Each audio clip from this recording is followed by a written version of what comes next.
നമസ്കാരം, ലെറ്റ്സ് ടോക്കിലേക്ക് സ്വാഗതം. കലയും രാഷ്ട്രീയവും ഒരുപോലെ മുന്നോട്ട് കൊണ്ടുപോകുന്ന വരാനിരിക്കുന്ന നിയമസഭാ തെരഞ്ഞെടുപ്പിലെ ഒരു LDF സ്ഥാനാർത്ഥിയാണ് ഇന്നത്തെ നമ്മുടെ അതിഥി. മറ്റാരുമല്ല, മൂവാറ്റുപുഴയിലെ LDF സ്ഥാനാർത്ഥി, യുവ സ്ഥാനാർത്ഥിയായിരിക്കുന്ന അരുണാണ് നമുക്കൊപ്പം ഉള്ളത്. സ്വാഗതം. നമ്മുടെ ഇനിയിപ്പോൾ തെരഞ്ഞെടുപ്പിന് 2 ദിവസം മാത്രമാണ് ബാക്കിയുള്ളത്. പ്രചരണങ്ങൾക്ക് അവസാന ഘട്ടത്തിലെത്തി. അപ്പോൾ എങ്ങനെയാണ് ജനങ്ങളിൽ നിന്നുള്ള സ്വീകാര്യതയ്ക്ക് എങ്ങനെയാണ്? ജനങ്ങളിൽ നിന്നും നല്ല സ്വീകാര്യതയാണുള്ളത്. തെരഞ്ഞെടുപ്പ് സ്ഥാനാർത്ഥിത്വം പ്രഖ്യാപിച്ച ഘട്ടം മുതൽ തന്നെ ഫോണിലൂടെ ഉൾപ്പെടെ ലഭിച്ച പ്രതികരണങ്ങൾ വളരെ പോസിറ്റീവായിരുന്നു. അതിൻ്റെ തുടർച്ചയായിരുന്നു പിന്നീട് കണ്ടത്. വലിയ സ്നേഹത്തോടെ എല്ലാവരുടെയും ഒരു അഭിപ്രായങ്ങൾ കിട്ടുന്നുണ്ട്, അപ്രിസിയേഷൻ കിട്ടുന്നുണ്ട്. തെരഞ്ഞെടുപ്പിൽ നല്ല പോസിറ്റീവായിട്ടുള്ള ഒരു റിസൾട്ട് ഉണ്ടാവും എന്ന് കൂടുതൽ ആത്മവിശ്വാസം പകർന്നു നൽകിയ പ്രതികരണമായിരുന്നു ആദ്യഘട്ടം മുതലേ ഉണ്ടായത്. അതിപ്പോഴും തുടരുന്നുണ്ട്. അരികിലുണ്ട് അരുൺ എന്ന സന്ദേശമായിട്ടാണ് മത്സരരംഗത്തേക്ക് ഇറങ്ങിയിരിക്കുന്നത്.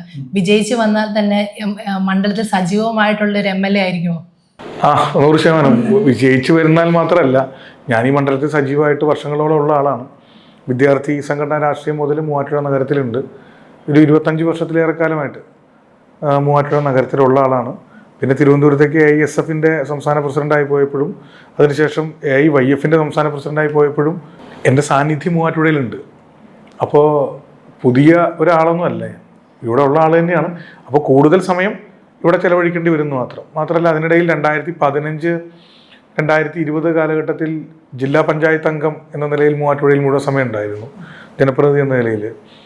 അപ്പോൾ അതുകൊണ്ട് തന്നെ ഒരു പുതുമയുള്ള കാര്യമല്ല, എനിക്ക് ഒത്തിരി ഇഷ്ടമുള്ള കാര്യമാണ്, ഒത്തിരി സന്തോഷമുള്ള കാര്യമാണ് എൻ്റെ നാട്ടിൽ തന്നെ കേന്ദ്രീകരിച്ച് നിൽക്കുക എന്നുള്ളത്. ഇതിപ്പോൾ ഇതിനു മുമ്പ് തദ്ദേശ തെരഞ്ഞെടുപ്പിൽ ജില്ലാ പഞ്ചായത്തിലേക്ക് വാളക ഡിവിഷനിൽ നിന്ന് വിജയിച്ചിട്ടുണ്ടെന്നുണ്ടെങ്കിലും നിയമസഭാ തെരഞ്ഞെടുപ്പ് രംഗത്ത് ആദ്യമാണ്. അപ്പോൾ ഈ 2 തെരഞ്ഞെടുപ്പ് തമ്മിൽ എന്തെങ്കിലും മാറ്റം, വ്യത്യാസം എന്തെങ്കിലുമൊക്കെ തോന്നിയിട്ടുണ്ടോ? തദ്ദേശ തെരഞ്ഞെടുപ്പും നിയമസഭാ തെരഞ്ഞെടുപ്പും തമ്മിൽ? നിയമസഭാ തെരഞ്ഞെടുപ്പും തദ്ദേശ തെരഞ്ഞെടുപ്പും തമ്മിലുള്ള വ്യത്യാസം ഇല്ല. ജില്ലാ പഞ്ചായത്ത് എന്ന് പറഞ്ഞാൽ ഒരു നിയമസഭയുടെ പകുതിയോളം വരും. വാളകം, മാറാടി, പിന്നെ എൻ്റെ പഞ്ചായത്തായിട്ടുള്ള പായിപ്ര, ഈ 3 പഞ്ചായത്തുകളായിരുന്നു. 3 പഞ്ചായത്തായി ചുരുങ്ങാൻ കാരണം പായിപ്രയിൽ തന്നെ ജനസംഖ്യ നന്നായിട്ടുണ്ട്. ഒരു 40,000-ത്തിനടുത്ത് ജനസംഖ്യ ഉണ്ടല്ലോ. 37,000 ജനസംഖ്യ ഉള്ള പഞ്ചായത്താണ്. മറ്റു പഞ്ചായത്തുകളും എനിക്ക് സുപരിചിതമായിട്ടുള്ള പഞ്ചായത്തുകൾ തന്നെയാണ്. പിന്നെ ജില്ലാ പഞ്ചായത്ത് തെരഞ്ഞെടുപ്പ്, നിയമസഭാ തെരഞ്ഞെടുപ്പ് എന്നുള്ള വ്യത്യാസം, ജില്ലാ പഞ്ചായത്ത് തെരഞ്ഞെടുപ്പ് നടക്കുന്നത് മറ്റ് തെരഞ്ഞെടുപ്പുകൾക്കൊപ്പമാണ്. ഇത് നമ്മളിൽ മാത്രം കേന്ദ്രീകരിച്ചുകൊണ്ടുള്ള ഒരു തെരഞ്ഞെടുപ്പാണ് എന്നുള്ളതാണ് വ്യത്യാസം. പിന്നെ വൈഡ് ഏരിയ ആണല്ലോ. തൃക്കളത്തൂര്, മണ്ണൂരിനിപ്പുറേ, തൃക്കളത്തൂര് മുതൽ അങ്ങ് ഇടുക്കി ജില്ലയുടെ അതിർത്തി വരെ നമ്മുടെ പൈങ്ങോട്ടൂർ പഞ്ചായത്തിലെ ഇടുക്കി ജില്ലയുടെ അതിർത്തി വരെ നമ്മുടെ മണ്ഡലമാണ്. അതുപോലെ ഇടുക്കി തൊടുപുഴയുടെ ചേർന്നുള്ള മഞ്ഞളൂർ പഞ്ചായത്തിൻ്റെ അങ്ങേയറ്റം, ഇങ്ങോട്ടെടുത്താൽ പിറമാടത്തിപ്പുറ വരെ മാറാടി പഞ്ചായത്ത്, അങ്ങനെ വലിയ വിപുലമായ ഒരു മേഖലയാണ്. അതാണ് വ്യത്യാസം.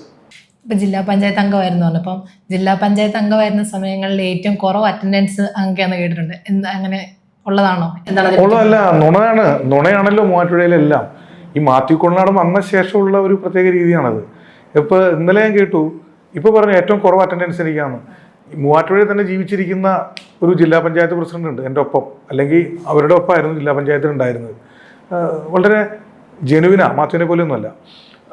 ഡോളി കുര്യാക്കോസ് എന്ന പേര്. അത് അവരോട് ചോദിച്ചാൽ മതി.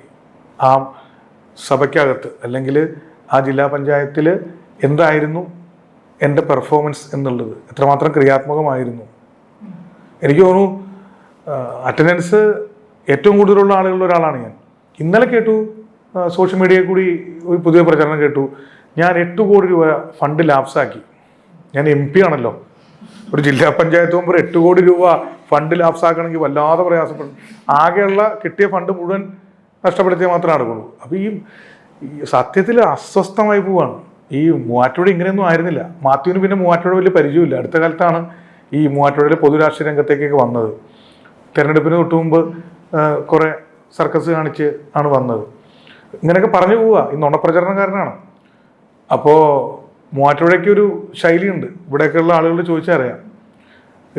രാഷ്ട്രീയ പ്രതിയോഗികളുമായിട്ടൊക്കെ ചർച്ചകൾ, വിമർശനങ്ങൾ, വാഗ്വാദങ്ങളൊക്കെ ഉണ്ടാവാറുണ്ട്. പക്ഷെ ഒരു സത്യസന്ധത പുലർത്താറുണ്ട്. മാത്യുവിൻ്റെ വരവോടുകൂടി ആ പൊളിറ്റിക്സിലെ ഒരു സൗഹാർദ്ദവും സത്യസന്ധതയും നഷ്ടപ്പെട്ടു മൂവാറ്റുപുഴയിലെ. ഇന്നലെ ഉണ്ടായ പ്രശ്നങ്ങൾ, ഇപ്പോൾ പേഴക്കാപ്പള്ളിയിൽ മാത്യുവിൻ്റെ നിയോജകമണ്ഡലം തന്നെ റോഡ് ഷോ ആയിരുന്നു. മുഹമ്മദ് അസറുദ്ദീൻ മുൻ ക്രിക്കറ്റർ വന്ന്. അപ്പോൾ അതിൽ എൻ്റെ പഞ്ചായത്ത് തല റോഡ് ഷോ കടന്നു പോകുമ്പോൾ ഞാൻ അറിഞ്ഞ് മാത്യു എന്നെ നിർദ്ദേശിച്ച് മൈക്കൂടെ പറഞ്ഞാൽ DJ വണ്ടി എടുത്ത് നടുക്കിടാൻ പറയുകയാണ്. വണ്ടി തടസ്സം ഉണ്ടാവണം, അവിടെ സംഘർഷം ഉണ്ടാവണം. ഒരു മാന്യതയുമില്ലാത്ത രീതിയിലുള്ള ഇടപെടലാണ് ഇതുവരെ കാണാൻ സാധിച്ചിട്ടുള്ളത്. നമ്മൾ മറ്റു പല ഒരു സ്ഥാനാർത്ഥിയെ ഒരു പ്രതിയോഗിയെക്കുറിച്ചൊന്നും ഇങ്ങനെ, എന്നാൽ കാണുമ്പോൾ വളരെ ചിരിച്ച് പളവളപ്പമായിട്ടുള്ള പെരുമാറ്റം, വേറെ ഒരു ടീമിനെ ഉപയോഗിച്ചുകൊണ്ട് ഒരു മര്യാദയില്ലാത്ത രീതിയിൽ. ഇപ്പോൾ പറഞ്ഞില്ലേ ജില്ലാ പഞ്ചായത്തിൽ ഏറ്റവും കൂടുതൽ, നിങ്ങൾ വിശ്വസിച്ചില്ലേ? അങ്ങനെ പറഞ്ഞ് വിശ്വസിപ്പിക്കാനുള്ള കഴിവ് അദ്ദേഹത്തിൻ്റെ സ്ട്രാറ്റജി സംഘത്തിനുണ്ട്. അപ്പോൾ നമുക്ക് ഈ നുണ ക്ലിയർ ചെയ്ത് തന്നെയാണ് ഇപ്പോൾ സത്യം പറഞ്ഞാൽ നമ്മുടെ ഒരു പ്രധാനപ്പെട്ട കാര്യം. ഒരു നുണപ്രചാരങ്ങളിലൂടെയാണ് എതിർ സ്ഥാനാർത്ഥി നേരിടുന്നതെന്നുള്ളത് വ്യക്തമായ കാര്യമാണോ? 100% നുണകൾ എത്ര പറഞ്ഞു തരണം? ഇപ്പം എന്നെക്കുറിച്ച് തന്നെ പറഞ്ഞ നുണകൾ. മാത്യു കുടലനാടൻ എന്ന് പറയുന്ന വ്യക്തി മൂവാറ്റുപുഴയിൽ കടന്നു വന്ന അതിനൊപ്പം തന്നെ മൂവാറ്റുപുഴയിൽ ഒരു PR ടീമൊക്കെ ഇപ്പോൾ പുതിയ ശൈലിയാണല്ലോ. PR ടീം എന്ന് പറയാൻ പറ്റില്ല, ഒരു സ്ട്രാറ്റജി സംഘം വന്നിട്ടുണ്ട്. അവർക്ക് കുറേ ഫേസ്ബുക്ക് ഗ്രൂപ്പുകൾ, കുറേ ഫേസ്ബുക്ക് പേജുകൾ നുണ പ്രചരിപ്പിക്കാൻ വേണ്ടി മാത്രം. അപ്പോൾ ഞാൻ പറയാറുണ്ട്, മൂവാറ്റുപുഴയിലെ അന്തരീക്ഷത്തിൽ വരെ ഇപ്പോൾ നുണയാണ് മാത്യു വന്ന ശേഷം. ഞാനൊരു രാഷ്ട്രീയ പ്രതിയോഗിയെക്കുറിച്ച് ഇങ്ങനെ തുറന്നു പറയുകയാണ്. ഞാൻ ഇതിനു മുമ്പ് ജില്ലാ പഞ്ചായത്തിൽ നിന്നപ്പോൾ ഞാൻ പറഞ്ഞിട്ടില്ല. സലീം എന്ന് പറയുന്ന ആളായിരുന്നു എൻ്റെ എതിരാളി. നമുക്കൊക്കെ ഒരു ബഹുമാനമായിരുന്നു അദ്ദേഹത്തോട്.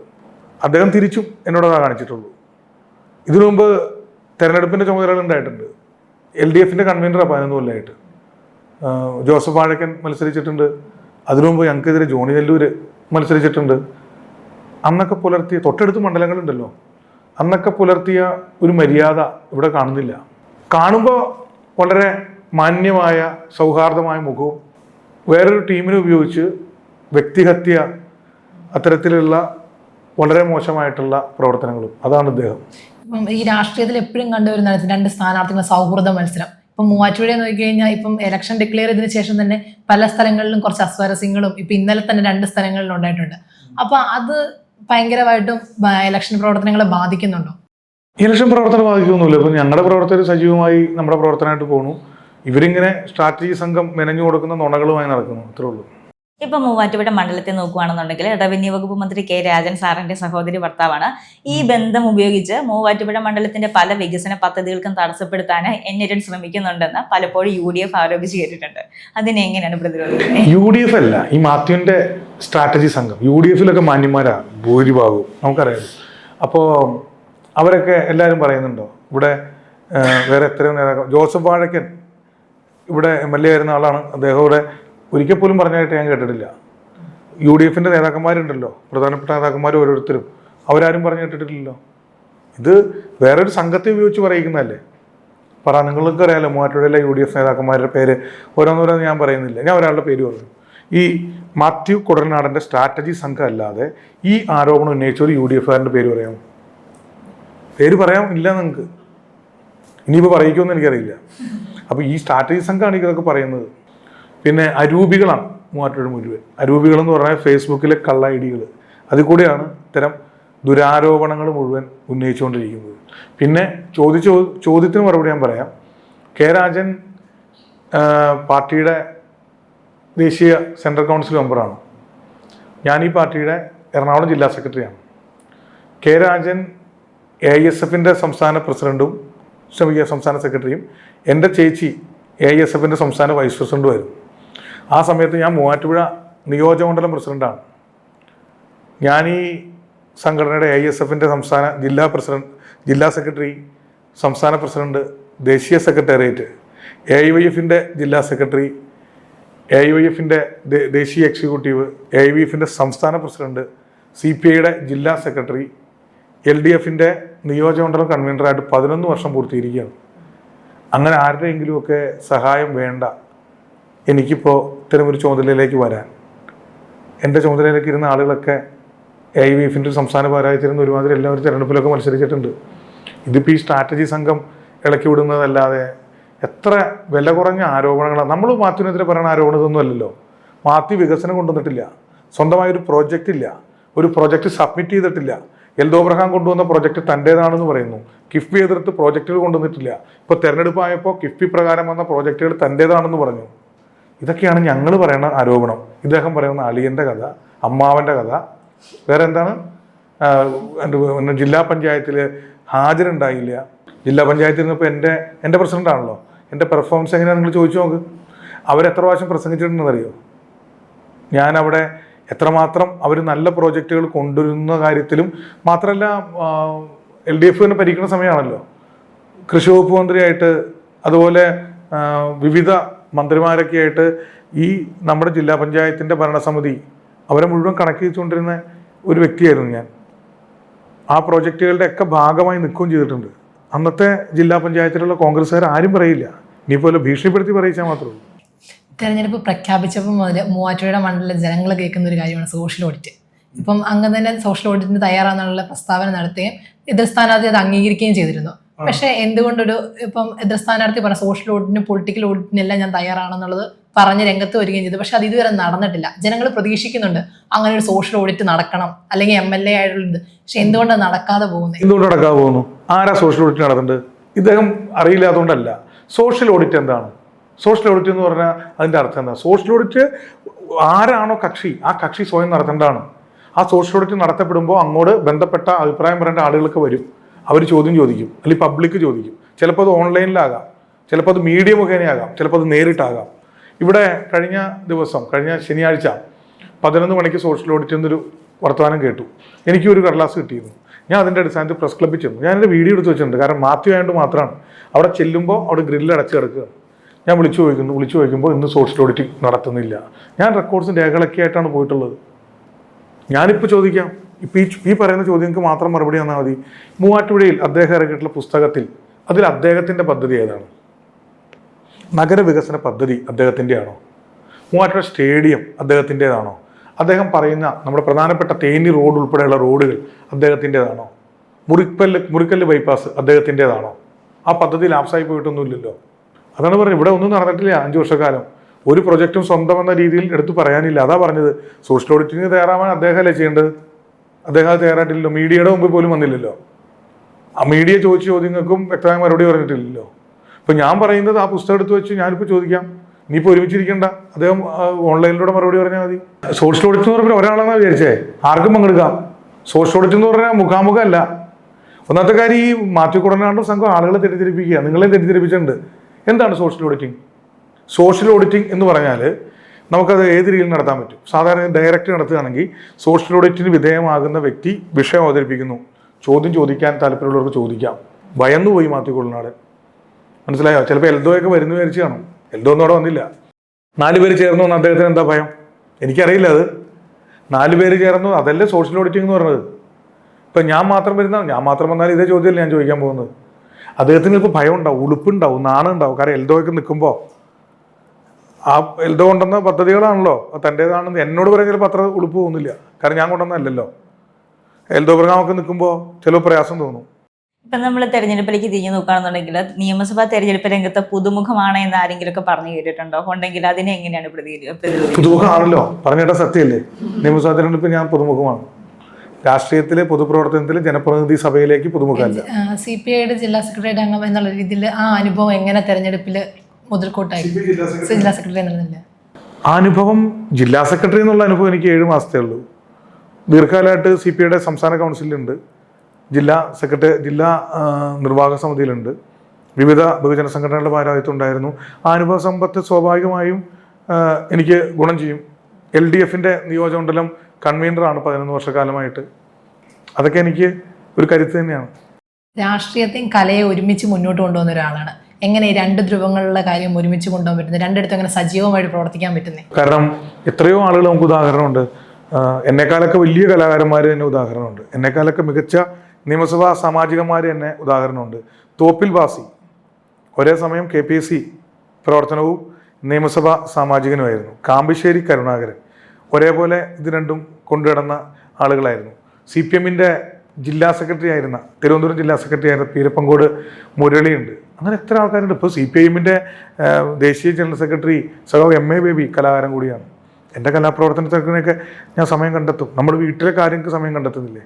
അതുപോലെ തന്നെ അതിൻ്റെ കൂടെ ഇപ്പോൾ വർഷത്തിൽ ഒരു നാടകം ചെയ്യാന്ന് പറഞ്ഞാൽ അത്ര പ്രയാസമുള്ള കാര്യമല്ല. കാരണം വളരെ പെട്ടെന്ന് 15 ദിവസം കൊണ്ടൊന്നുമല്ല. നമ്മുടെ റിഹേഴ്സൽ എന്ന് പറഞ്ഞാൽ എൻ്റെ സൗകര്യത്തിനനുസരിച്ച് എൻ്റെ സുഹൃത്തുക്കൾ വരും, എൻ്റെ കൂട്ടുകാർ തന്നെയാണ് എൻ്റെ കൂടെ ഉള്ളവർ. ഇപ്പോൾ ചെറിയ പിന്നെ സിനിമയായിട്ട് ബന്ധപ്പെട്ടൊക്കെ കാര്യങ്ങൾ എന്ന് പറഞ്ഞാൽ അത്യാവശ്യം എഴുത്ത് പരിപാടികളൊക്കെയാണ് ചെയ്യാറുള്ളൂ. അതൊക്കെ നമുക്ക് ഇഷ്ടമുണ്ടെങ്കിൽ നമുക്ക് സമയം കണ്ടെത്താൻ ഒരു പ്രയാസമില്ല. ഇപ്പോൾ മൂവാറ്റുപുഴയിൽ നിന്ന് ഇവിടുന്ന് വിജയിച്ച് വരുവാണെന്നുണ്ടെങ്കിൽ ഒരു MLA എന്നതിലുപരി മണ്ഡലത്തിന് ഒരു മന്ത്രിയായിരിക്കും ഒരുപ്പിക്കുന്നത്. എനിക്കറിയില്ല, അതൊക്കെ നമ്മളല്ലല്ലോ തീരുമാനിക്കുന്നത്. അങ്ങനത്തെ ഇപ്പം MLA അവിടൊന്നും ആഗ്രഹിച്ചിട്ടില്ല, മന്ത്രി അവിടൊന്നും ആഗ്രഹിച്ചിട്ടില്ല. എല്ലാ ചുമതലകളും പാർട്ടി തീരുമാനിച്ച് തരുന്നതാണ്. ഒന്നും ലക്ഷ്യം വെച്ച് അങ്ങനെ പോകാൻ പാടില്ല. പാർട്ടിയോ മുന്നണിയോ പ്രസ്ഥാനമൊക്കെ തരുന്ന ചുമതലകൾ അത് ഏറ്റെടുക്കുക എന്നുള്ളത് മാത്രമേ ഉള്ളൂ. മാത്രമല്ല അങ്ങനെയൊക്കെ ഒരു പല സ്ഥലങ്ങളിലും ഞാൻ കണ്ടിട്ടുണ്ട്, ഇന്ന സ്ഥലത്തിനൊരു മന്ത്രി. അതൊരു നല്ല പ്രവണതയല്ല. അപ്പം ഞാനാണെങ്കിൽ ശരി, ആരാണെങ്കിൽ ശരി. മന്ത്രിസ്ഥാനം അതൊരു സ്ഥാനമൊന്നുമല്ല. അത് അങ്ങനെ തന്നെ ഭ്രമിപ്പിക്കുന്നില്ല അത്തരം കാര്യങ്ങളൊന്നും. കാരണം അത് പ്രതീക്ഷിച്ചൊന്നുമല്ലോ നമ്മൾ നടക്കുന്നത്. നമ്മളെ 100% സംതൃപ്തമാക്കുന്ന പൊതുപ്രവർത്തനം, അത് ഏത് ചുമതലയാണെങ്കിലും 100% സന്തോഷമാണ്. ഇപ്പോൾ ഞാൻ കണ്ടസ്റ്റ് ചെയ്യുന്നത് നിയമസഭയിലേക്കാണ്. അത് ജയിക്കണമെന്ന് വല്ലാത്ത ആഗ്രഹമുണ്ട്. അതല്ലാതെ മറ്റൊരാഗ്രഹവും മനസ്സിലില്ല. മറ്റു കാര്യങ്ങളൊക്കെ പാർട്ടിയും മുന്നണിയും എല്ലാം ചേർന്ന് തീരുമാനിക്കുന്നതാണ്. ഏത് ചുമതല തീരുമാനിച്ചാലും അത് 100% എനിക്ക് ആപ്റ്റായിട്ടുള്ള ചുമതലയാണ് എൻ്റെ പാർട്ടി തരുള്ളൂ. അതുകൊണ്ട് അങ്ങനെ ഒരു ചിന്തയേ ഇല്ല, അങ്ങനെ ഒരു ചർച്ചയും മണ്ഡലത്തിലുണ്ടാകാൻ പാടില്ല. എവിടെ നിന്നൊക്കെയോ കേട്ടപ്പോൾ ഞാൻ അപ്പം തന്നെ അത് അങ്ങനെയൊന്നും പറയണത് ശരിയല്ല എന്ന് തന്നെ പറഞ്ഞു. ഒരിടത്തും അങ്ങനെ പറയണത് ശരിയല്ല. നമ്മുടെ പാർട്ടിക്കൊക്കെ ഒരു കേഡർ പാർട്ടി, നമ്മുടെ പാർട്ടിയൊക്കെ അങ്ങനൊന്നും പറയരുത്. നിലവിലെ MLA മാത്യു കുഴൽനാടനും മുഖ്യമന്ത്രിയുമായിട്ടുള്ള പോരാട്ടങ്ങൾ നിരന്തരമായിരുന്നു ഈ കുറച്ച് നേരത്തെ മുന്നേ. മുഖ്യമന്ത്രിയൊക്കെ എന്താ പറയുക, തൃണതുല്യമാണ് കണ്ടിട്ടുള്ളൂ. അവിടെ നിന്ന് ഏശിയിട്ട് പോലും ഇല്ല. കാരണം മുഖ്യമന്ത്രിക്കെതിരെ വിമർശനം ഉന്നയിക്കുന്നതിലല്ല കുഴപ്പം. മുഖ്യമന്ത്രിക്കെതിരെ ഇദ്ദേഹം മാത്രമല്ല വിമർശനം ഉന്നയിക്കാറുള്ളത്. എത്ര കേസ് നടത്തി, കേരളത്തിൻ്റെ വികസനം ഉൾപ്പെടെ തടസ്സപ്പെടുത്തുന്ന രീതിയിൽ എത്ര കേസുകൾ നടത്തി. ഇദ്ദേഹത്തിൻ്റെ ഒരു ശൈലിയെ നിങ്ങൾക്ക് പറഞ്ഞുതരാം.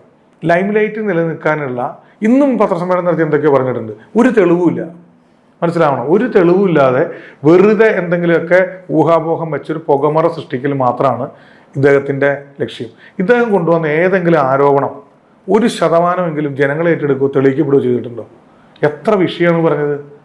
ലൈം ലൈറ്റ് നിലനിൽക്കാൻ, പ്രത്യേകിച്ചും ഇടത് വിരുദ്ധരുടെ കയ്യടി നേടാൻ അതിനുവേണ്ടി നടത്തുന്ന കുറേ കോപ്രായങ്ങളല്ലാതെ എന്താണ് ഇദ്ദേഹത്തിൻ്റെ പ്രസ്താവനകൾ, ഇദ്ദേഹത്തിൻ്റെ കേസുകൾ? ഇതൊക്കെ നോക്കിയാൽ നമുക്കറിയാലോ. ഓരോ കേസുകളെടുത്ത് എല്ലാം വൻ പരാജയമായി മാറുന്ന ശല്യക്കാരനായ വ്യവഹാരി എന്ന് കോടതി വിളിച്ചില്ലേ? അത് കൂടുതൽ ഒരു ജനപ്രതിനിധിക്ക് കേൾക്കേണ്ടതുണ്ടോ?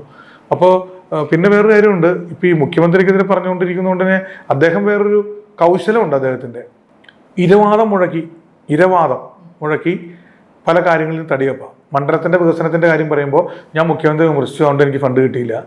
ഇതേ ആൾ തന്നെ പറയും ഇത്ര രൂപയുടെ കോടിക്കണക്കിന് രൂപ ഫണ്ട് മൂവാറ്റ കിട്ടിയെന്ന് പറയും. അങ്ങനെ ഒരു അടിമുടി വ്യാജം. ഇപ്പോൾ മൂവാറ്റുപുഴയിൽ വികസന മുരടിപ്പ് ഉണ്ടായിട്ടുണ്ടെന്നുള്ളത് ഉറപ്പല്ലേ? കാരണം മൂവാറ്റുപുഴയിൽ വികസന തുടർച്ച ഉണ്ടായില്ല മറ്റു മണ്ഡലങ്ങൾ പോലെ. ഞാൻ അതാ വീണ്ടും പറയണേ, ഈ എൽദോ എബ്രഹാം 2016-21 കാലയളവിൽ ഇതിൻ്റെ സമയത്ത് വന്ന പ്രോജക്റ്റ് അല്ലാതെ ഇദ്ദേഹം വന്നപ്പോൾ ഒന്നും വന്നില്ലല്ലോ. ഇദ്ദേഹത്തിന് അതിനും സമയം ഉണ്ടായില്ലല്ലോ. അതാണ്. അപ്പോൾ ഇതിന് വികസന മുരടിപ്പാണ്, അല്ലെങ്കിൽ വികസന സ്തംഭനമാണ്. അന്ന് നടന്ന പ്രോജക്റ്റ് തന്നെ ഇപ്പോൾ നഗര വികസനം നിങ്ങളൊന്ന് നോക്കണം. വികലമായിട്ടല്ലേ നടത്തിയിട്ടുള്ളത്. ആ കച്ചേരിത്താഴത്തെ ആ മീഡിയൻ ആ ഭാഗം ഇപ്പോഴും ബ്ലോക്കല്ലേ അവിടെ. അത് ഞാൻ പറയാണ്, ഞാൻ ജയിക്കുകയാണെങ്കിൽ നഗരവികസനത്തിലെ റോഡുകളുടെ കാര്യത്തിൽ എക്സ്പെർട്ടുകളായിട്ട് ചർച്ച ചെയ്ത് കുറേ മാറ്റങ്ങൾ വരുത്തും. വെള്ളൂർക്കുന്നം ഭാഗത്ത് ഒന്നും ചെയ്തിട്ടില്ല. ഇപ്പം ഇദ്ദേഹം പറയുന്നത് ഇദ്ദേഹം പ്രോജക്റ്റ് പഴയതാണ്, അതിനിടയിൽ ഫണ്ട് അഡീഷണൽ വന്നു. ഏത് പ്രോജക്റ്റ് നടന്നാലും എസ്റ്റിമേറ്റ് റിവേഴ്സ് ചെയ്ത് അഡീഷണൽ ഫണ്ട് വരും. നിങ്ങൾ ശ്രദ്ധിച്ചു നോക്കിയാൽ അറിയാം. നിങ്ങൾ മാത്രം ശ്രദ്ധിച്ചിട്ടുണ്ടെന്ന് എനിക്കറിയില്ല. അതൊക്കെ ഇദ്ദേഹം കൊണ്ടുവന്നായിട്ട് കൂട്ടുമ്പോൾ വേണ്ട. മാത്രമല്ല ഇഴഞ്ഞു നീങ്ങുകയത്. എന്നിട്ട് പറഞ്ഞു 16 പ്രാവശ്യം ബന്ധപ്പെട്ട ഉദ്യോഗസ്ഥരെ ഞാൻ ഇടപെട്ട് മാറ്റിയിരുന്നു. അത്രമാത്രം വലിയ ആളൊന്നുമല്ലേ. അദ്ദേഹം പറഞ്ഞ നമ്മളെ ഞങ്ങളുടെ എയറിലാക്കിയൊക്കെയാണ്. ബേസിൽ കുരുവിള എന്ന് പറയുന്ന ആള് ഇതിൻ്റെ ചുമതല ഏറ്റിട്ട് 3 വർഷത്തിൽ കഴിഞ്ഞു. ചോദിച്ചാൽ അറിയാം. ബേസിൽ കുരുവിള അദ്ദേഹം ഏതായാലും ഇടതുപക്ഷക്കാരനൊന്നുമല്ല, നല്ല മനുഷ്യനാണ് കേട്ടോ, നല്ല ഉദ്യോഗസ്ഥനുമാണ്. ഇപ്പോൾ ഈ നഗരവികസനം മുറിക്കല് KSRTC പദ്ധതികളെ കുറിച്ച് പറഞ്ഞു. ഈ പദ്ധതികളൊക്കെ MLA സ്ഥാനം അവസാനിക്കാൻ വേണ്ടി ദിവസങ്ങൾ മാത്രം ബാക്കി നിൽക്കുമ്പോഴാണ് ഇതൊക്കെ പൂർത്തീകരിച്ച് നാടിന് സമർപ്പിക്കുന്നത്. ഈ കാലതാമസം നേരിടാൻ കാരണം സംസ്ഥാന സർക്കാരിന്റെ ഭാഗത്ത് നിന്ന് ഒരു സപ്പോർട്ടീവായിട്ടുള്ള ഒരു പിന്തുണ ലഭിക്കാത്തത് കൊണ്ടാണ് എന്നാണ് MLA ആരോപിക്കുന്നത്. MLA എന്തായാലും ഇതൊക്കെ ഇദ്ദേഹത്തിന് എന്താണ് പങ്ക്? വകുപ്പ് തല ഉദ്യോഗസ്ഥന്മാരുടെ സംയുക്ത യോഗം വിളിച്ച് എത്രണമെന്ന് ചോദിച്ചു നോക്ക്. ഒരു MLA ചെയ്യേണ്ട ഏറ്റവും പ്രധാനപ്പെട്ട ഒരു വികസന പദ്ധതി നടക്കുമ്പോൾ സ്വാഭാവികമായിട്ടും ഒരു ജനപ്രതിനിധി ചെയ്യേണ്ടത് എന്താണ്? വകുപ്പ് തല ഉദ്യോഗസ്ഥന്മാരുടെ സംയുക്ത യോഗം വിളിക്കണം. ആ ഡിപ്പാർട്ട്മെൻറ്റിൻ്റെ ജാഗ്രത കുറവ് അല്ലെങ്കിൽ ഇടപെടൽ ഒരു കുറവുണ്ട്, ഈ ഡിപ്പാർട്ട്മെൻറ്റിൻ്റെ ഇന്ന കാര്യങ്ങളുടെ ഇടപെടൽ കുറവുണ്ട്, അത് ഒരുമിച്ചിരുത്തി വർത്താനം പറഞ്ഞാണ് അത് ക്ലിയർ ചെയ്തു പോകുന്നത്. അതിനൊന്നും അദ്ദേഹത്തിന് സമയം ഉണ്ടായിട്ടില്ല, അദ്ദേഹം ചെയ്തിട്ടുമില്ല.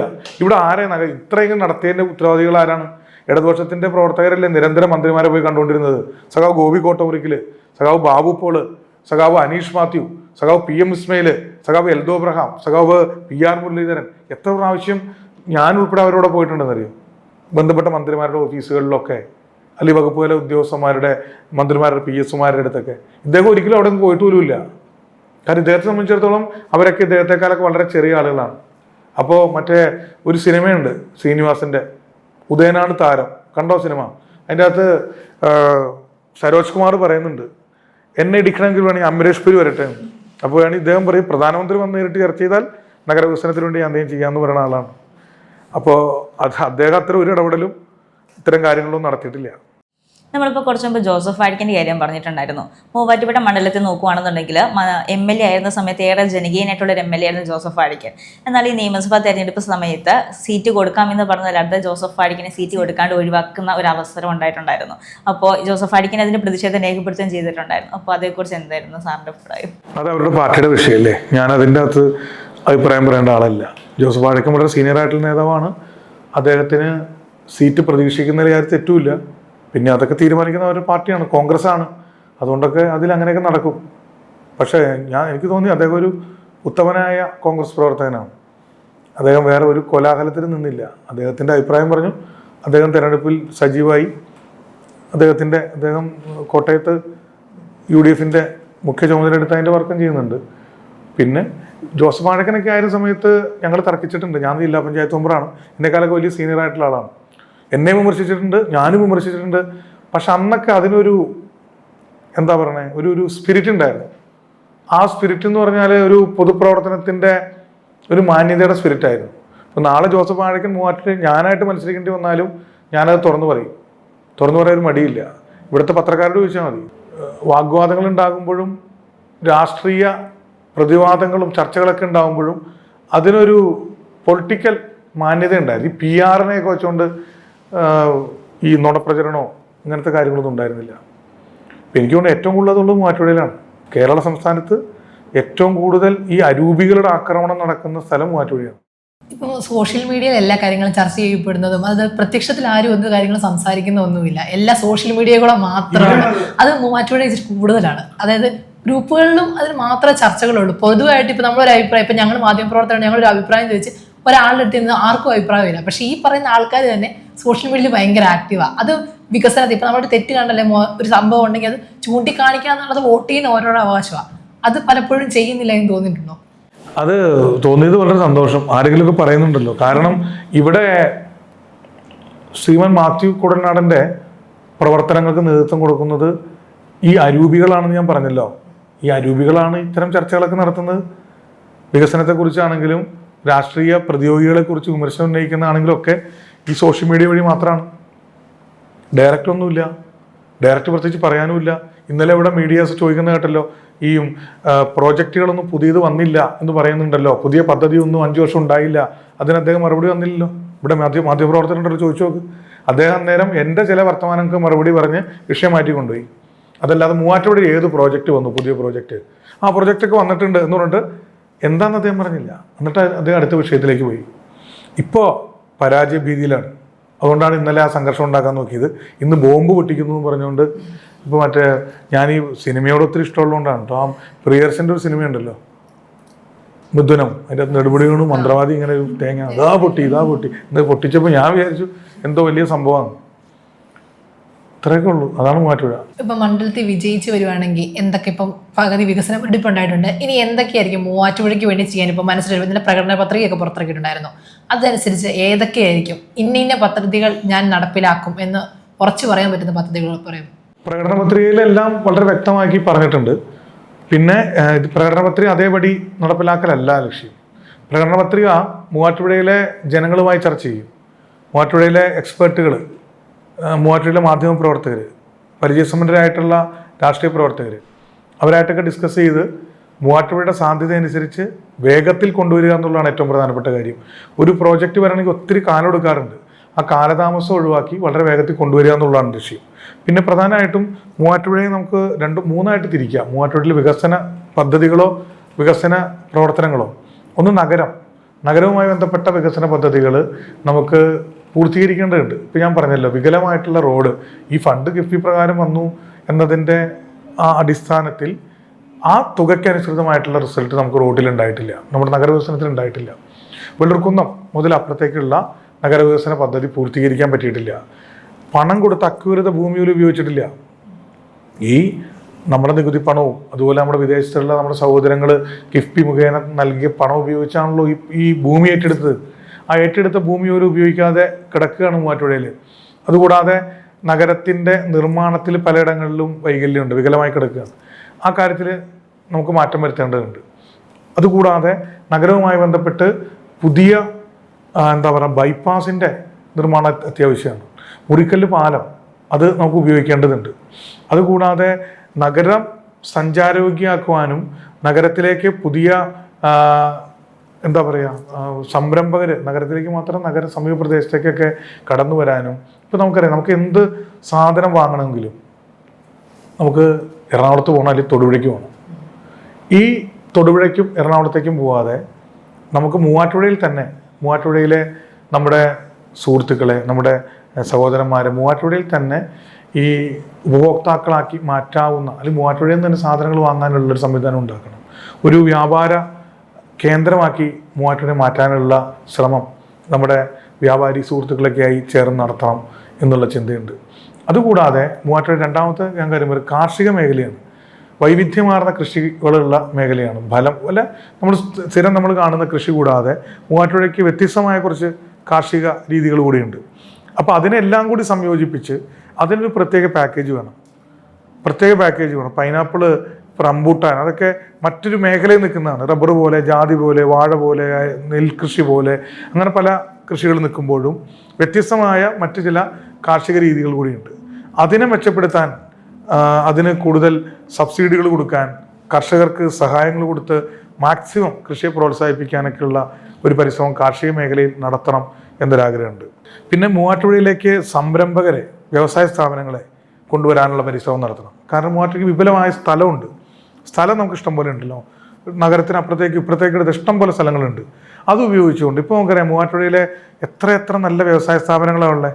10, 2000, 3000 മനുഷ്യർക്ക് തൊഴിൽ കൊടുക്കുന്ന, ഇപ്പോൾ നമ്മുടെ തൊട്ടപ്പുറത്ത് ഡെം കെയർ ഉണ്ട്, അങ്ങനത്തെ ഒത്തിരി സ്ഥാപനങ്ങളുണ്ട്. അതുപോലത്തെ സംരംഭകരെ മൂവാറ്റുപുഴയിലേക്ക് കൊണ്ടുവന്നാൽ നമ്മുടെ തൊഴിലില്ലായ്മയ്ക്ക് പരിഹാരം കാണാൻ പറ്റും. നമ്മുടെ സാമ്പത്തിക മേഖലയ്ക്ക് നല്ല റിസൾട്ട് ഉണ്ടാക്കാൻ പറ്റും, മെച്ചപ്പെടുത്താൻ പറ്റും. അപ്പോൾ അങ്ങനെയുള്ള സംരംഭകരെ നമുക്ക് മൂവാറ്റുപുഴയ്ക്ക് ആകർഷിച്ച് കൊണ്ടുവരിക എന്നുള്ള ഒരു ആഗ്രഹമുണ്ട്. അപ്പോൾ അതിനുവേണ്ടിയുള്ള പരിശ്രമം അത്തരം മേഖലയിൽ വളരെ ബന്ധമുള്ള ആളുകളെ കണക്ട് ചെയ്തുകൊണ്ട് നടത്തുക എന്നുള്ള ലക്ഷ്യമുണ്ട്. പിന്നെ ചെറുപ്പക്കാർക്ക് തൊഴിലവസരം ഉണ്ടാക്കുക. ഏതൊരു നാടിൻ്റെയും അഭിവൃദ്ധിയുടെ പ്രധാനപ്പെട്ട ഘടകമാണ് ചെറുപ്പക്കാരുടെ തൊഴിൽ. ഇപ്പോൾ ഇൻഫോ പാർക്ക് എറണാകുളം നഗരത്തിൽ നിന്ന് 10-20 കിലോമീറ്റർ ദൂരത്തിലാണ് നിലനിൽക്കുന്നത്. അപ്പോൾ ഇൻഫോ പാർക്ക് മോഡൽ ഒരു സൈബർ സിറ്റി നമുക്ക് മൂവാറ്റുപുഴയിൽ കൊണ്ടുവരാൻ സാധിച്ചാൽ നമ്മുടെ നിരവധിയായ ചെറുപ്പക്കാർക്ക് തൊഴിലവസരം ഉണ്ടാവും. അതിനുള്ള സ്ഥലമൊക്കെ നമുക്കിവിടെ ഉണ്ട്. അപ്പോൾ സൈബർ മേഖല, അനുബന്ധമായിട്ടുള്ള ടെക്നിക്കൽ മേഖല, അതിനൊക്കെ പറ്റിയ ഒരു ടെക്നിക്കൽ സിറ്റി മൂവാറ്റുപുഴയിൽ ഒരുക്കാൻ സംരംഭകരുടെ സഹായത്തോടു കൂടി സർക്കാർ പ്രത്യേക താല്പര്യമെടുത്ത് അതിന് സ്ഥലം കണ്ടെത്തി കൊടുത്താൽ മൂവാറ്റുപുഴയ്ക്ക് അങ്ങനെ സാധ്യതയുണ്ട്. കാരണം എറണാകുളം ജില്ലയുടെ ഒരു കേന്ദ്രമായി കാക്കനാടും എറണാകുളം നഗരവും ഒക്കെ നിൽക്കുമ്പോൾ നമ്മുടെ കിഴക്കൻ മേഖലയിൽ അതിന് സമാനമായിട്ടുള്ള ഒരു നഗരം, ഒരു ടൗൺഷിപ്പ് നഗരം, എല്ലാ അർത്ഥത്തിലുള്ള നഗരം, അത് വളർത്തിക്കൊണ്ടുവരാനുള്ള ഒരു ശ്രമം നടത്താം, തൊഴിലവസരം ഉണ്ടാക്കാം. പിന്നെ ടൂറിസം, മൂവാറ്റുപുഴയ്ക്ക് ടൂറിസം സാധ്യത വളരെ വിപുലമാണ്. ഇപ്പോൾ ഇടുക്കി ജില്ലയിലെ വിവിധ ടൂറിസം കേന്ദ്രങ്ങളുണ്ട്. മൂന്നാർ, വാഗമൺ ഉൾപ്പെടെയുള്ള സ്ഥലങ്ങളുണ്ട്. ഇങ്ങോട്ടൊക്കെ ടൂറിസ്റ്റുകൾ പോകുന്ന മൂവാറ്റുപുഴ വഴിയാണ്. മൂവാറ്റുപുഴ അതിൻ്റെ ഒരു കവാടാണ്. അപ്പോൾ ഈ ടൂറിസ്റ്റുകളൊക്കെ ഇങ്ങോട്ട് ആകർഷിക്കുക എന്ന് പറഞ്ഞാൽ നിഷ്പ്രയാസം കഴിയും. ഈ മൂന്നാറിലേക്ക് പോകുന്ന ടൂറിസ്റ്റുകൾ, അല്ലെങ്കിൽ വാഗമണിലേക്ക് പോകുന്ന ടൂറിസ്റ്റുകൾ, ഇടുക്കിയിലെ വിവിധ പ്രദേശങ്ങളിലേക്ക് കടന്നു ടൂറിസ്റ്റുകൾ ഒരു ദിവസം മൂവാറ്റുപുഴ തങ്ങിയിട്ട് പോകണം എന്നൊരു ചിന്ത അവർക്ക് ഉണ്ടാകുന്ന രീതിയിൽ നമ്മുടെ പുഴ ഉപയോഗിച്ചുകൊണ്ട് ഈ ടൂറിസത്തിന് ഏറ്റവും സാധ്യതയുള്ള ഒരു സംഗതിയാണല്ലോ പുഴ, ജലം. അപ്പോൾ നമ്മുടെ നഗരത്തിന് ചുറ്റും പുഴയാണ്. ആ പുഴ ഉപയോഗിച്ചുകൊണ്ട് ടൂറിസം സാധ്യതകൾ പരമാവധി ഉപയോഗിക്കുക എന്നുള്ള ലക്ഷ്യമുണ്ട്. ഇപ്പോൾ എൻ്റെ നാട്ടിൽ പായിപ്രയിൽ പോയാലി മലയുണ്ട്, വളരെ മനോഹരമാണ്. അതുപോലെ തന്നെ നമ്മുടെ മണിയന്ത്രം മലയുണ്ട്. ഇപ്പോൾ ഈ രസതന്ത്രം പാറ എന്ന് പറഞ്ഞാൽ കണ്ടിട്ടുണ്ടോ? ഗംഭീര സ്ഥലം, രാമക്കൽമേട് പോലെയാണ്. അതൊക്കെ നമുക്ക് ഉപയോഗിക്കാൻ പറ്റും, പക്ഷെ അതൊന്നും നമ്മൾ ഉപയോഗിച്ചിട്ടില്ല. അപ്പോൾ ഇതൊക്കെ ഈ നഗരത്തിൻ്റെ ചുറ്റും കിടക്കുന്ന ഒരു 10 കിലോമീറ്റർ ചുറ്റളവിൽ കിടക്കുന്ന സ്ഥലങ്ങളാണ്. അപ്പോൾ ജലവും ഇത്തരം പാറകളും ഒക്കെ ടൂറിസം സാധ്യതയായിട്ട് ഉപയോഗിച്ചാൽ ഈ ഇടുക്കി പ്രധാനപ്പെട്ട ടൂറിസം കേന്ദ്രങ്ങളിലേക്ക് പോകുന്ന, ഇപ്പോൾ കൊടൈക്കനാലിലേക്ക്, മൂന്നാർ വഴിയൊക്കെ പോകുന്ന ഒത്തിരി ആളുകളുണ്ടല്ലോ, മറ്റേ നമ്മുടെ തേനി അങ്ങോട്ട് ആ വഴിയൊക്കെ പോകുന്ന കുമളി. അപ്പോൾ അവരൊക്കെ ഒരു ദിവസം മൂവാറ്റുപുഴയിൽ നിന്നിട്ട് പോകും. ടൂറിസം മേഖലയിൽ വലിയ സാധ്യത മൂവാറ്റുപുഴയ്ക്കുണ്ട്. അത് 1% നമ്മൾ ഉപയോഗിച്ചിട്ടില്ല. മൂവാറ്റുപുഴ ടൂറിസം കേന്ദ്രം ഉണ്ടോ? ഇത്രയും സാധ്യത ഉണ്ടായിട്ടും ടൂറിസം മൂവാറ്റുപുഴയ്ക്ക് നമുക്ക് വിപുലപ്പെടുത്താൻ പറ്റിയിട്ടേ ഇല്ല. വർഷത്തിലൊരിക്കൽ നമുക്ക് ഈ പുഴയിൽ വള്ളംകളി നടത്താം. നല്ല വളവും തിരിവൊന്നും ഇല്ലാതെ വള്ളംകളി നടത്താൻ പറ്റിയ, നമ്മുടെ അറിയാലോ, നമ്മുടെ പാലത്തിനപ്പുറത്തേക്ക് ഉപയോഗിച്ച് കഴിഞ്ഞാൽ ഒരു വള്ളംകളി നടത്താം. അത് ഒരു മൂവാറ്റുപുഴ വള്ളംകളി എന്ന രീതിയിൽ നമുക്കത് കൂടുതൽ മനോഹരമായി നടത്തിയാൽ, വിപുലമായി നടത്തിയാൽ നമുക്ക് വിദേശത്തു നിന്നുള്ള വിനോദസഞ്ചാരികൾ ഉൾപ്പെടെ മൂവാറ്റുപുഴയിൽ കൊണ്ടുവരാൻ പറ്റും. ഇപ്പോൾ കുറേ നാളുകളായിട്ട് മൂവാറ്റുപുഴയിൽ നിന്ന് ഈ പദ്ധതികളെ കൂടാണ്ട് ഉയർന്നു വരുന്ന 2 ആവശ്യങ്ങൾ: മെട്രോ മൂവാറ്റുപുഴ വരെ എത്തിക്കുക, മൂവാറ്റുപുഴ എന്നൊരു ജില്ല രൂപീകരിക്കുക. ഈ 2 ആവശ്യങ്ങളും പ്രധാനമായിട്ട് മൂവാറ്റുപുഴയിൽ നിന്ന് ഉയർന്നു വരുന്നുണ്ട്. ആ 2 ആവശ്യങ്ങൾ മൂവാറ്റുപുഴക്കാർക്ക് വേണ്ടിയിട്ട് ചെയ്തു കൊടുക്കാൻ സാധിക്കുമോ? അതിനുവേണ്ടി ഒരു പരിശ്രമം നടത്തും. മൂവാറ്റുപുഴ ജില്ലയൊക്കെ നമ്മൾ നേരത്തെ ആവശ്യപ്പെട്ടിട്ടുള്ളതാണ്. മെട്രോ മൂവാറ്റുപുഴയ്ക്ക് ക്രമേണ എത്തേണ്ടി വരുമല്ലോ സ്വാഭാവികമായിട്ടും. അപ്പോൾ അതിനുവേണ്ടിയുള്ള പരിശ്രമം നമുക്ക് നടത്തണം. ഇപ്പോൾ കാക്കനാടേക്ക് എത്തുന്നു, മൂവാറ്റുപുഴയ്ക്ക് വന്നു കഴിഞ്ഞാൽ നമുക്കൊക്കെ വളരെ പെട്ടെന്ന് 1 മണിക്കൂർ കൊണ്ട് എറണാകുളം പോയി വരാം. ആഗ്രഹമുണ്ട്, പരിശ്രമിക്കും. ഇനിയിപ്പം MLA പ്രഖ്യാപിച്ചതെന്നാണ് കച്ചേരിത്തടുത്ത് പുതിയൊരു പാലം കൂടി. എങ്ങനെയാണ് അതിൻ്റെ സാധ്യത? പുതിയൊരു പാലം വരുന്നുണ്ട്. ഇപ്പം നഗരവികസനം കഴിഞ്ഞാൽ പോലും നഗരത്തിൽ ഇപ്പോഴും ബ്ലോക്കുകൾ ഉണ്ടാകുന്നുണ്ട്. അതൊരു പൂർണ്ണതയിലെത്തിയെന്ന് പറയാൻ പറ്റത്തില്ല. അപ്പോൾ ഒരു 3ാമതൊരു പാലവും കൂടെ വരും എന്ന് പ്രതീക്ഷിക്കുന്നുണ്ടോ? എക്സ്പേർട്ടുകളായിട്ട് സംസാരിച്ച് അതിൻ്റെ കാര്യം ആലോചിക്കാം. എനിക്കത് അത്ര എളുപ്പത്തിൽ പറയാൻ കഴിയുന്നില്ല. അദ്ദേഹത്തിൻ്റെ മനസ്സിൽ ഉദിച്ച ഐഡിയയാണത്. അദ്ദേഹം അതിനോടൊന്നും ചെയ്തിട്ടുമില്ല. അദ്ദേഹം പറഞ്ഞു എന്നുള്ളതല്ലാതെ അതുമായി ബന്ധപ്പെട്ടൊരു പ്രൊജക്റ്റോ ഒരു എന്താ പറയണേ ഒരു ഇതുമായി ബന്ധപ്പെട്ട് എത്തരത്തിൽ എവിടെയെന്ന് പോലും അറിയില്ല. അപ്പം അത് നല്ല ഐഡിയ ആണെങ്കിൽ ഇപ്പം ഞാനാണ് ജയിക്കുന്നതെങ്കിൽ അദ്ദേഹം എനിക്ക് തരട്ടെ, ഞങ്ങൾ ഒരുമിച്ച് ചെയ്യാം അദ്ദേഹത്തിൻ്റെ കൂടെ നിർദ്ദേശപ്രകാരം. അത് പക്ഷേ എക്സ്പേർട്ടുകളായിട്ട് ചോദിക്കണം. അപ്പോൾ നമ്മളെല്ലാം അറിയാവുന്ന ആളല്ലല്ലോ അദ്ദേഹത്തെ പോലെ. അപ്പോൾ എക്സ്പേർട്ടുകളായിട്ട് സംസാരിച്ച് നമുക്കത് ആലോചിക്കാം ജയിക്കുകയാണെങ്കിൽ. ഇപ്പം നമ്മൾ തെരഞ്ഞെടുപ്പിലേക്ക് തിരിഞ്ഞു നോക്കുകയാണെന്നുണ്ടെങ്കിൽ തദ്ദേശ തെരഞ്ഞെടുപ്പിൽ മൂവാറ്റുപുഴ ഭാഗത്ത് മിക്കയിടത്തും തന്നെ LDFന് പരാജയമായിരുന്നു. ആ ഒരു പരാജയം ഈ നിയമസഭാ തെരഞ്ഞെടുപ്പിനെ എങ്ങനെയെങ്കിലും ബാധിക്കുമോ? ഇപ്പം ഇടതുപക്ഷം കേരളം ഭരിക്കാൻ പോവുക. അങ്ങനെ നോക്കിക്കഴിഞ്ഞാൽ നമുക്ക് ഈ തദ്ദേശ തെരഞ്ഞെടുപ്പിൻ്റെ റിസൾട്ട് നോക്കിക്കഴിഞ്ഞാൽ നമുക്ക് ചിന്തിക്കാൻ പോലും പറ്റില്ലല്ലോ. ഏറ്റവും പ്രധാനപ്പെട്ട കാര്യം, ഈ തദ്ദേശ തെരഞ്ഞെടുപ്പിലെ റിസൾട്ട് ഒരിക്കലും നിയമസഭാ തെരഞ്ഞെടുപ്പുമായിട്ട് കണക്ട് ചെയ്തല്ല. ലോക്സഭാ തെരഞ്ഞെടുപ്പിൻ്റെ റിസൾട്ട് ഒരിക്കലും നിയമസഭാ തെരഞ്ഞെടുപ്പിനെ ബാധിക്കില്ല. കഴിഞ്ഞ ലോക്സഭാ തെരഞ്ഞെടുപ്പിൽ എത്ര വലിയ പരാജയം നേരിട്ട് ഈ കഴിഞ്ഞ തദ്ദേശ തെരഞ്ഞെടുപ്പിൽ ഇടതുപക്ഷത്തിനെതിരെ UDF കൊണ്ടുവന്ന പ്രചരണം എന്തായിരുന്നു? വികസന ക്ഷേമമൊന്നും അല്ല പറഞ്ഞത്. അവർ പറഞ്ഞത് ശബരിമലയിൽ പോറ്റിയെ കയറ്റി, ഇടതുപക്ഷം കയറ്റി, കൊള്ള നടത്തി, നിഷ്കളങ്കരായിട്ടുള്ള ഭക്തജനങ്ങൾ, വിശ്വാസികൾ മുഴുവൻ ഇടതുപക്ഷത്തെ വലിയ തോതിൽ ആ സമയത്ത് എതിർപക്ഷത്ത് നിർത്തുന്ന സാഹചര്യം ഉണ്ടായി.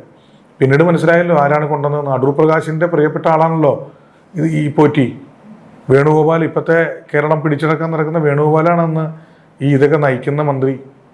2004 കയറിയത്, നമ്മൾ കൊണ്ടുവന്നൊന്നുമല്ല. അതൊക്കെ പിന്നീട് ജനങ്ങൾ മനസ്സിലാക്കിയിട്ടുണ്ട്. പിന്നെ തെറ്റിദ്ധരിപ്പിക്കുന്ന ഇപ്പോൾ ഈ മാത്തുക്കൊള്ളനാടൻ നടത്തിക്കൊണ്ടിരിക്കുന്നതിൻ്റെ സമാനമായിട്ടുള്ള ഡിസ്കഷൻസ് ആണെന്ന് ഉണ്ടായിരുന്നത്. പിന്നെ മൂവാറ്റുപുഴയെ സംബന്ധിച്ച് പറയാം. മൂവാറ്റുപുഴയിൽ തദ്ദേശ സ്വയംഭരണ തെരഞ്ഞെടുപ്പിൽ ഇടതുപക്ഷം എല്ലാ കാലത്തും ഒരു മുന്നേറ്റമൊന്നും ഉണ്ടാക്കാറില്ല. 2016 എൽദോ അബ്രഹാം മത്സരിച്ച് ജയിച്ച സമയത്ത് ജില്ലാ പഞ്ചായത്തിൻ്റെ വോട്ടുകളുടെ അടിസ്ഥാനത്തിൽ 2 ഡിവിഷൻ നോക്കുമ്പോൾ എനിക്ക് തോന്നുന്നു 10,000 വോട്ട് അവർക്ക് ലീഡുണ്ടായിരുന്നു, UDF ലീഡുണ്ടായിരുന്നു.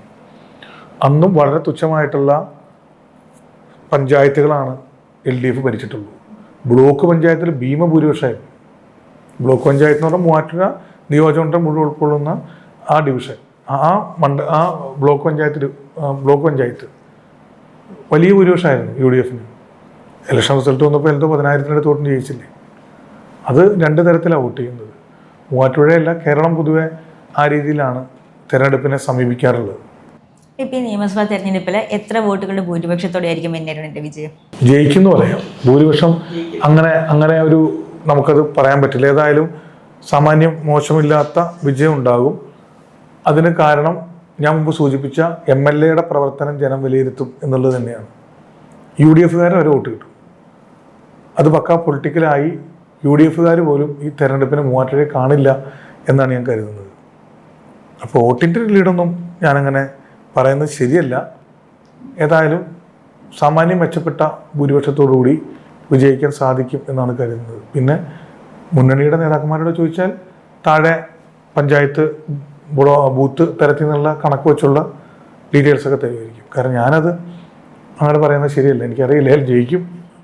ഇപ്പോൾ ഈ UDF സംസ്ഥാന നേതൃത്വമാണെങ്കിലും ഇന്നലെ MLA ആണെങ്കിലും പറഞ്ഞിട്ടുണ്ട് 100 സീറ്റുകളിൽ അധികാരത്തിലേറും എന്നുള്ളത്. അപ്പം അല്ലെങ്കിൽ LDFന് തന്നെ തുടർ ഭരണമായിരിക്കുമോ വരുന്നത്? 3.0 തുടർ ഭരണമായിട്ടായിരിക്കുമോ വരുന്നത്? ഇതിനായി സാധ്യതകളേറെ. വീട്ടമ്മമാർക്ക് പെൻഷൻ വേണമെന്ന് ആഗ്രഹമുണ്ട്. ചെറുപ്പക്കാർക്ക് സാമ്പത്തിക സഹായം വേണമെന്ന് ആഗ്രഹമുണ്ട്. മുടങ്ങാതെ പെൻഷൻ കിട്ടണമെന്ന് ആഗ്രഹമുണ്ട്. കേരളത്തിൽ ഇപ്പോൾ നടന്നുകൊണ്ടിരിക്കുന്ന വികസനം തുടരണമെന്ന് ആഗ്രഹമുണ്ട്. നമുക്കറിയാൻ പാടില്ല. മറ്റെന്ത് വിമർശനം ഉന്നയിച്ചാലും വോട്ട് ചെയ്യാൻ പോകുമ്പോൾ ജനങ്ങൾ ചിന്തിക്കുന്നത് എന്താണ്? UDF ഭരിച്ചപ്പോൾ എന്തായിരുന്നു സ്ഥിതി? അപ്പോൾ ആ 2016 ഏപ്രിൽ മാസം വോട്ട് ചെയ്ത ആ ഒരു സമയത്തേക്ക് ചിന്ത പോകുമല്ലോ. നമ്മുടെ സർക്കാർ സ്കൂളുകളുടെ അവസ്ഥ എന്തായിരുന്നു? നമ്മുടെ ആശുപത്രികളുടെ സ്ഥിതി എന്തായിരുന്നു? പാരസെറ്റമോൾ പോലും ഉണ്ടായിരുന്നില്ല. പൊട്ടിച്ചോർന്ന് ഒലിച്ചിട്ട് കുഞ്ഞുങ്ങളെ നമ്മൾ സർക്കാർ സ്കൂളിൽ വിടുമായിരുന്നു. നമ്മുടെ പെൻഷനുകളുടെ സ്ഥിതി എന്തായിരുന്നു? നമ്മുടെ വികസന പദ്ധതികൾ വല്ലതും നടക്കുമായിരുന്നു? ആ സമയത്ത് ജനപ്രതിനിധിയായിരുന്നു ഞാൻ. എന്തെങ്കിലും വികസന പദ്ധതികൾ നടക്കാറുണ്ടോ? ട്രഷറി ബാൺ എത്ര പ്രാവശ്യം വന്നു? ട്രഷറി എത്ര പ്രാവശ്യം അടച്ചിട്ടു? ആ ജനങ്ങൾ തന്നെയല്ലേ ഈ കേരളത്തിലുള്ളത്. അപ്പോൾ ആ ജനങ്ങൾ ഏതായാലും ഇവരെ അധികാരത്തിലേക്കൊന്നും കൊണ്ടുവരാൻ പോകുന്നില്ല. പിന്നെ കഴിഞ്ഞ തെരഞ്ഞെടുപ്പിനും പറഞ്ഞ പോലെ 100, 110, 140 പറയാം. മണ്ഡലത്തിന്റെ ഒരു സ്ഥിതി വെച്ച് നോക്കുകയാണെങ്കിൽ 2001 മുതൽ മാറിയാണ് ഇവിടെ ഭരണം വന്നേക്കുന്നത്. അപ്പം ഈ തുടർഭരണം ഇവർക്ക് കിട്ടില്ല. വീണ്ടും LDF അധികാരത്തിൽ മണ്ഡലത്തിൽ വരും എന്നതിനാണ് പ്രതീക്ഷിക്കുന്നത്. ജനങ്ങൾ കഴിഞ്ഞ പ്രാവശ്യം നന്നായി തെറ്റിദ്ധരിച്ചായിരുന്നു. നമുക്കറിയാലോ ഈ മാത്യു കുഴൽനാടൻ്റെ ഈ സ്ട്രാറ്റജി സംഘത്തിന്റെ പരിപാടിയൊന്നും നമുക്കറിയില്ലല്ലോ. എന്താന്ന് പോലും നമുക്ക് മനസ്സിലായില്ല. അന്ന് വന്ന് വാഴക്കനെ മാറ്റി ഇദ്ദേഹം സ്ഥാനാർത്ഥിയായിട്ട് വരണു. പിന്നെ അത്യാവശ്യം നന്നായി വികസനം ചെയ്തു പോയ എൽദോ അബ്രഹാം ഒന്നും ചെയ്യാത്ത ആളെന്നുള്ള ഒരു പ്രതീതിയൊക്കെ ഉണ്ടാക്കി. പിന്നെ ഇതുപോലുള്ള നുണകൾ പടപടാന്ന് പടച്ചു വിട്ടുകൊണ്ടിരുന്നു. അതൊന്നും പ്രതിരോധിക്കാനൊന്നും പറ്റിയില്ല. അല്ലെങ്കിൽ ഉറപ്പായിട്ടും എൽദോ ജയിച്ചേനെ. ചെറിയ വോട്ടിൽ എന്നിട്ടും പരാജയപ്പെട്ടുള്ളൂ. ഓക്കെ, നമ്മളിപ്പോൾ ഇന്നലെ മാത്യു കുഴൽനാടനുമായിട്ട് നമ്മൾ സംസാരിച്ചിട്ടുണ്ടായിരുന്നു. അപ്പോൾ നമ്മൾ ഇതുപോലെ തന്നെ ഒരു പോഡ്കാസ്റ്റ് ആയിരുന്നു ഇന്നലെ മാത്യു കുഴൽനാടനായിട്ട് എടുത്തിട്ടുണ്ടായിരുന്നത്.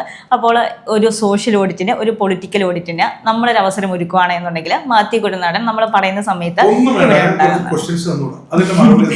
നേരിട്ടുള്ളൊരു സോഷ്യൽ ഓഡിറ്റ് ആണ് കുഴൽനാടൻ ചെയ്യുന്നത്. അപ്പോൾ നമ്മൾ ഒരവസരം ഒരുക്കുകയാണെന്നുണ്ടെങ്കിൽ ഇന്ന് അല്ലെങ്കിൽ നാളെയായിട്ട് നമ്മളൊരു അവസരം, ഒരു സമയം ഒരുക്കുകയാണെന്നുണ്ടെങ്കിൽ മാത്യു കുഴൽനാടൻ എത്തുന്നതാണ് പറഞ്ഞിരിക്കുന്നത്. എന്നേരം അവിടെ ഉണ്ടാകുമോ? തീർച്ചയായിട്ടും ഉണ്ടാകും. അദ്ദേഹം സോഷ്യൽ ഓഡിറ്റിന് വിധേയമാകാം എന്ന് പറഞ്ഞു. അദ്ദേഹം പറയുന്ന സ്ഥലത്ത് സോഷ്യൽ ഓഡിറ്റിങ് ചെല്ലും. അപ്പൊ അദ്ദേഹം അടുത്ത് പറയുമ്പോഴേ അറിയോ വേറെ ആളുകൾ വരുമോ? ഇതൊക്കെ ഭയമാണ് അദ്ദേഹത്തിന്. സ്വാഭാവികമായിട്ട് സോഷ്യൽ ഓഡിറ്റ് നടന്നാൽ നിങ്ങൾ മനസ്സിലാക്കേണ്ട കാര്യം, ഞാൻ ചെല്ലുമ്പോൾ ബന്ധപ്പെട്ട മേഖലയിൽ നിന്ന് ആളുകൾ അടക്കം ഉണ്ടാവും. ചിലപ്പോൾ കോൺട്രാക്ടർമാരായിരിക്കും. അവർക്ക് ഈ പല പച്ചക്കള്ളങ്ങളും പൊളിച്ചു കൊടുക്കാൻ പറ്റും. വെറുതെ വരില്ല. ഏതായാലും തെളിവ് അദ്ദേഹം ഇപ്പം ഇന്ന് പത്രസമ്മേളനം നടത്തി പറഞ്ഞ പോലെ വെറുതെ പൊള്ളയായ പുകമറ സൃഷ്ടിച്ചുകൊണ്ടുള്ള വർത്തമാനമൊന്നും അല്ല. നടത്താൻ പോയി കഴിഞ്ഞാൽ അതിൻ്റെ ബന്ധപ്പെട്ട രേഖകളും ബന്ധപ്പെട്ട സാക്ഷികളും ഉൾപ്പെടെ അവിടെ ഉണ്ടാകും. 2 മണിക്കൂർ സമയം തന്നാൽ മതി. 2 മണിക്കൂർ സമയം. അത് ചിലപ്പോൾ അദ്ദേഹത്തിന് ഭയം ഉണ്ടാവും. ബന്ധപ്പെട്ട ആളുകളൊന്നും ഓരോ കാര്യങ്ങൾ പറയുമ്പോഴേ സർക്കാർ ഉദ്യോഗസ്ഥർക്ക് പറയാൻ പ്രയാസം ഉണ്ടാവും. പക്ഷെ റിട്ടയർ ചെയ്ത ഉദ്യോഗസ്ഥർക്ക് പറയാൻ പ്രയാസം ഉണ്ടാവില്ല. അവരിതിൻ്റെ കാര്യങ്ങളൊക്കെ പറയും. ഇപ്പം നമ്മളിപ്പോൾ സാറ് എത്തുമെന്ന് പറഞ്ഞിട്ടുണ്ട്. അപ്പോൾ നമ്മൾ നാളെ ഒരു 10 മണിക്ക് ഇതേ സമയത്ത് ഇതേ സമയം ഇതേ സ്ഥലത്ത് തന്നെ നമ്മളൊരു അവസരം ഒരുക്കുകയാണെന്നുണ്ടെങ്കിൽ സാറുണ്ടാവില്ല? ഞാൻ ഉറപ്പായിട്ടും ഉണ്ടാവും. നാളെ അദ്ദേഹത്തോട് പറയണം, നാളെ ഇതേ സ്ഥലത്ത് സോഷ്യൽ ഓഡിറ്റിങ്ങിന് അദ്ദേഹം തയ്യാറാവണം എന്ന് പറയണം. ഞാൻ മാത്രമല്ല, അതെന്താ ഞാൻ മാത്രം അദ്ദേഹം പറയണത്? അപ്പൊ എന്റെ കൂടെ തെളിവായിട്ട് ചില ആളുകളുണ്ടാവും. അപ്പോൾ നാളെ 10 മണിക്ക് സോഷ്യൽ ഓഡിറ്റിനും പൊളിറ്റിക്കൽ ഓഡിറ്റിനും ആണ് കുഴൽനാടൻ ഇപ്പം ആവശ്യം ഉന്നയിച്ചിരിക്കുന്നത്. അങ്ങനെ ഒരു വേദി നമ്മളിവിടെ നാളെ 10 മണിക്ക് ഒരുക്കുകയാണെന്നുണ്ടെങ്കിൽ സാറപ്പം എത്തും. നാളെ 10 മണിക്ക് സോഷ്യൽ ഓഡിറ്റിങ് അദ്ദേഹം നടത്തുന്നതായിട്ട് അദ്ദേഹം അറിയിച്ചാൽ, സോഷ്യൽ മീഡിയ മതിയല്ലോ, അദ്ദേഹത്തിന് സോഷ്യൽ മീഡിയ ആണല്ലോ ഇപ്പം, ആ സോഷ്യൽ മീഡിയയിൽ അറിയിച്ചാൽ ഞാൻ അവിടെ ഉണ്ടാവും. ഒരു പൊളിറ്റിക്കൽ ഓഡിറ്റിനും തയ്യാറാണോ? പൊളിറ്റിക്കൽ ഓഡിറ്റ് എന്ന് പറഞ്ഞാൽ അദ്ദേഹം എന്താ ഉദ്ദേശിക്കണേ? ഇപ്പൊ രാഷ്ട്രീയപരമായിട്ടുള്ള രണ്ടുപേർക്ക് രണ്ട് രീതിയിലായിട്ടുള്ള രാഷ്ട്രീയ നയങ്ങളുണ്ടാവും, പല കാര്യങ്ങളും രാഷ്ട്രീയ നയങ്ങളുണ്ടാവും. ആ രാഷ്ട്രീയ നയങ്ങളിൽ മാത്യു കുഴൽനാടന്റെ നയങ്ങൾ പറയുന്നു, അതേ കാര്യങ്ങളിൽ തന്നെ എൻ അരുണിന്റെ നയങ്ങൾ എന്താണ് എന്നുള്ളതാണ്. എന്നൊരു മാത്രമല്ല, ഓഡിറ്റിംഗ് നടക്കുമ്പോൾ മറ്റുള്ളവർക്കും ചോദിക്കാം. അവിടെ ബന്ധപ്പെട്ട് പത്രക്കാർക്ക് ചോദിക്കാൻ പാടില്ലേ? മറ്റേ പൊതുപ്രവർത്തകർക്ക് ചോദിക്കാൻ പാടില്ലേ? ഇവരൊക്കെ ചോദ്യം ചോദിക്കുന്നത് അദ്ദേഹം ഭയപ്പെടേണ്ട കാര്യം എന്താ? അദ്ദേഹത്തിന്റെ കയ്യിൽ ഇതൊക്കെ കൊണ്ടുവന്ന അദ്ദേഹമാണെങ്കിൽ പിന്നെ അദ്ദേഹത്തിന്റെ രേഖകളുണ്ടെന്നാണല്ലോ പറഞ്ഞത്. അതേ രേഖ കാണിച്ച പോരെ? ഭയപ്പെട്ട് പിന്മാറേണ്ട കാര്യമില്ലല്ലോ. ഞാൻ വന്നാണല്ലോ ശനിയാഴ്ച, എൻ്റെ ഉച്ചവരെയുള്ള പരിപാടി ഞാൻ മുടക്കി. ഒരു പഞ്ചായത്തിൽ ഉച്ചവരെ ഞാനിട്ട പരിപാടി മുടക്കി. രാവിലെ 10:30 മണിക്ക് അവിടെ പോയി നിൽക്കും. 11 മണിക്ക് അവിടെ ചെന്നു. അവിടെ അടച്ചിട്ടേക്കുന്നു, വിളിക്കണു എടുക്കണില്ല. നമ്മളത് ആ പ്രോഗ്രാം ക്യാൻസൽ ചെയ്തില്ല. ഉച്ചവരെ ഈ തരം ഒന്നാമത് വളരെ ചുരുങ്ങിയ സമയമായിരുന്നു. ഉച്ചവരെ പീക്ക് ടൈം നമ്മൾ നഷ്ടപ്പെടുത്തി. എന്നിട്ട് നമ്മൾ വിളിച്ചോടി പോയി എന്നൊക്കെ പറയുകയാണ്. നാളെ 10 മണിക്കുണ്ടെങ്കിൽ ഞാൻ വരും. അദ്ദേഹം സോഷ്യൽ മീഡിയയിൽ തന്നെ ഇട്ടോട്ടെ. അപ്പോൾ തെരഞ്ഞെടുപ്പ് തിരക്കുകൾക്കിടയിൽ ഞങ്ങൾക്ക് സാറിന്റെ വിലപ്പെട്ട സമയം തന്നതിന് ഒരുപാട് നന്ദി. തെരഞ്ഞെടുപ്പിൽ എല്ലാവിധ വിജയാശംസകളും നേരുന്നു. All the best.